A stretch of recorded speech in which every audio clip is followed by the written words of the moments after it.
Est-ce que tu t'es déjà senti complètement accro à quelqu'un, à tel point que tu ne pouvais pas imaginer ta vie sans cette personne? Si oui, sache que tu n'es pas le seul. Mais est-ce vraiment ça aimer?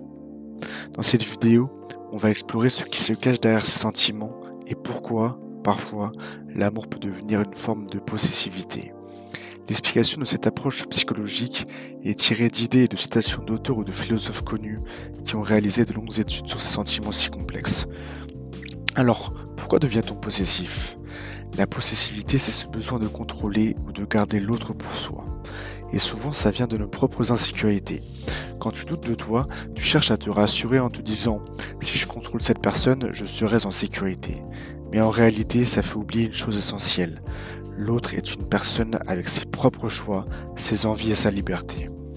Par exemple, certaines personnes veulent être aimées sans vraiment aimer en retour. Elles idéalisent leur partenaire, elles imaginent que tout sera parfait. Mais à un moment, elles se rendent compte que leur partenaire est humain, avec ses défauts. Et là, ça peut devenir compliqué. La possessivité prend racine.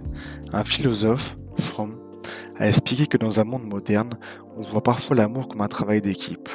On ajuste nos comportements pour s'adapter à l'autre, comme si on était dans une entreprise. Et sur le papier, ça peut paraître super, sauf que souvent, on oublie pourquoi on est tombé amoureux au départ. Alors on en vient à l'amour, un projet collaboratif. Est-ce que tu as déjà vu l'amour comme une sorte de projet d'équipe? Un truc où on fait chacun des compromis pour répondre aux besoins de l'autre. C'est une belle idée en soi, mais souvent on la vit de manière inégale. Par exemple, les femmes sont socialisées très tôt à être les donneuses d'amour, à sacrifier leur autonomie dans l'espoir de ce projet collaboratif. En revanche, les hommes apprennent généralement que l'amour est une récompense, une satisfaction immédiate et durable qu'ils reçoivent facilement et qui leur est garantie s'ils atteignent certains standards patriarcaux. Tout effort supplémentaire est alors perçu comme un échec de la part de leur partenaire. Soudain, cette idée de l'amour comme travail d'équipe semble alors déséquilibrée. Pour les hommes, cette possessivité est profondément liée à leur identité. Être un homme, c'est être aimé par une femme. Et être aimé signifie avoir une certaine forme de pouvoir sur elle. Les limites personnelles peuvent alors être utilisées comme des formes de contrôle pour corriger la manière dont leur partenaire est censé les aimer. Reconnais-tu ce schéma d'un côté ou de l'autre? En soi, à première vue, il n'y a rien de mal à centrer la collaboration comme l'essence d'une relation. Mais c'est un concept naïf car il ne tient pas compte des raisons pour lesquelles nous entrons en relation au départ. L'amour névrosé, d'après Fromm, est souvent un homme qui veut être aimé sans avoir réellement à aimer un retour. Cet état enfantin encourage des visions grandioses et romantiques de son partenaire. Il peut ressentir tellement de satisfaction vis-à-vis de son partenaire qu'au début, il va montrer beaucoup de charme et d'affection. Mais il y a un échec majeur. Il ne voit pas son partenaire comme un être humain avec sa propre autonomie. Quand on commence à voir l'autre non comme un partenaire, mais comme une extension de soi, c'est là que la possessivité prend racine. Et c'est exactement ça qu'il faut déconstruire.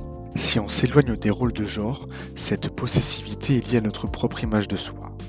On ne se sent pas en sécurité intérieurement, alors on cherche à posséder et dominer l'autre pour retrouver une forme de sécurité. Ce narcissisme ne respecte pas l'autonomie des autres et est motivé par notre propre désir et nos peurs. Tant qu'on dépend d'un autre pour son bien psychologique, intellectuel ou émotionnel, cette dépendance engendrera inévitablement de la peur et cette peur naîtra de la tristesse, écrit Krishnamurti. Et de plus, tout changement dans ces dépendances sera violemment rejeté car on dépend d'elle pour sa sécurité psychologique. Et aimer sans attachement, c'est avant tout surmonter son ego. En fait, Fromm reconnaît que dépasser son propre narcissisme est la condition principale pour atteindre l'amour. En cherchant à sécuriser notre propre image de soi à travers l'autre, on crée une image ou une fantaisie de cette personne et on l'y emprisonne par la manipulation, la tromperie et le contrôle. C'est notre tentative de posséder. Et ce faisant, on s'emprisonne aussi dans notre propre narcissisme, ce qui nous empêche d'expérimenter le véritable amour. Quand on aime quelqu'un, on a tendance à créer une image ou une idée de cette personne et parfois, on essaie de la faire entrer dans cette image. Mais en faisant ça, on l'empêche d'être elle-même. Et pire encore, on s'empêche de découvrir qui elle est vraiment. Un moine, Thich Nhat Hanh, disait: abandonner le présent pour chercher des choses dans le futur, c'est jeter la substance pour saisir l'ombre. En gros, pour vivre un amour authentique, tu dois voir l'autre tel qu'il est vraiment et non pas comme tu voudrais qu'il soit. Tu dois voir les autres pour leur propre potentiel et toi pour le tien, plutôt que les images que tu as d'eux. Cela signifie en soi un abandon de soi, une priorité donnée à l'humilité. Cette humilité est nourrie par une seconde facette importante, en reconnaissant, en faisant confiance et en nourrissant les potentialités de toi et de ton partenaire, l'amour s'épanouira. Oui, les limites existent toujours dans cet état, mais elles naissent de l'éducation mutuelle et non de la manipulation. En partageant tes limites, tu espères qu'elles t'apprendront aussi les leurs besoins. Et ceux-ci pourraient ne pas être compatibles avec les tiens. C'est effrayant, je sais, mais c'est aussi très libérateur. Et voici la partie cruciale et effrayante de l'amour sans attachement. Tu dois être vulnérable face à ce que tu crains. Que les choses pourraient ne pas durer, que les choses meurent, que les choses changent. Tout ce que tu peux faire, c'est faire preuve d'humilité et avoir foi dans le processus d'apprentissage lui-même, qui est réciproque et qui apportera de l'amour à vous deux. Notamment, Krishnamurti soutient que la passion naît de l'apprentissage plutôt que du désir ou de la gratification. C'est dans cette curiosité intense pour l'autre que l'amour émerge. Et comment pourrais-tu vraiment connaître ce que tu prétends aimer si tu les limites pour ta propre satisfaction? Tu dois écouter sans jugement, tu dois aimer sans attachement. Le véritable amour est inconditionnel, écrit Bell Hooks.